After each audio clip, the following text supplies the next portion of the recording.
Efforts to de-escalate tensions between Afghanistan and Pakistan have once again faltered, with the latest round of peace talks in Istanbul ending without any breakthrough.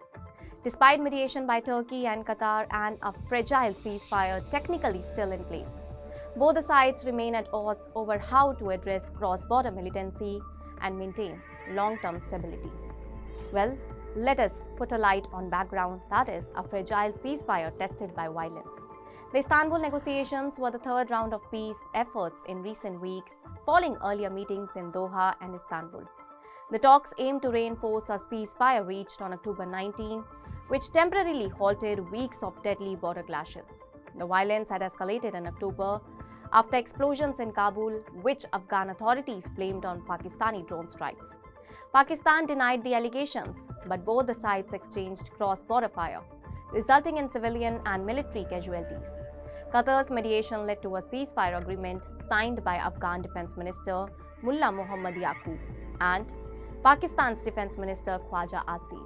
However, despite the truce, sporadic skirmishes and accusations of provocation persisted, undermining confidence between the two countries. But why the talks collapsed? Let us break it down. In Istanbul, negotiators hope to build on earlier discussions and turn verbal commitments into a written framework for peace. But fundamental differences proved insurmountable. Pakistan demanded that Afghanistan take concrete action against the Tehreek-e-Taliban Pakistan, which Islamabad blames for a wave of recent attacks inside Pakistan. Afghanistan's leadership, led by the Taliban government, denied harboring the TTP or supporting cross-border militancy. Taliban spokesperson Zabihullah Mujahid accused Pakistan of making unreasonable demands, asserting that Afghanistan wanted stability but would defend itself if war broke out. Pakistan's Defense Minister Khwaja Asif confirmed that the talks had ended in a deadlock, saying that the Afghan delegation refused to sign a written accord. They said that they would respect a verbal agreement, but there is no room for that, Asif told, adding that the negotiations have entered an indefinite phase. Mediators from Turkey and Qatar attempted to broker a compromise but were unable to bridge the gap. Both the sides left the talks with no plans for future meetings. Well, let us know about Pakistan's concern versus Afghanistan's stand. At the center of Pakistan's grievances lies the TTP, an outlawed militant group responsible for numerous attacks within Pakistan. Islamabad maintains that TTP operates from Afghan soil and that the Taliban government must crack down on its leadership and fighters. The Afghan side rejects this claim, arguing that Pakistan's security problem stems from its own internal governance and counter-terrorism challenges. Zabihullah Mujahid reiterated that Afghanistan will not allow anyone to use its territory against another country, but insisted that the roots of the TTP issue predate the Taliban's return to power in 2021.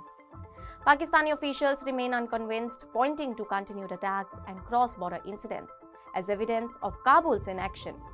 Islamabad has also carried out airstrikes on suspected militant hideouts, which Afghanistan claims have caused civilian casualties.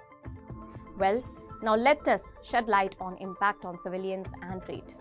While both the sides maintain that the ceasefire has not been officially broken, tensions on the ground tell a different story. Pakistan has kept key border crossings, including the crucial Spin Boldak-Chaman route, largely closed since October 12. The shutdown has disrupted vital trade links, stranding hundreds of cargo trucks and traders on both the sides. The closure comes alongside Pakistan's campaign to expel undocumented migrants, the majority of whom are Afghans. Since 2023, over 1 million Afghans have reportedly been repatriated, worsening the humanitarian crisis in Afghanistan, where the economy is already under severe strain. For now, diplomatic contact between Kabul and Islamabad is limited to maintaining the fragile ceasefire.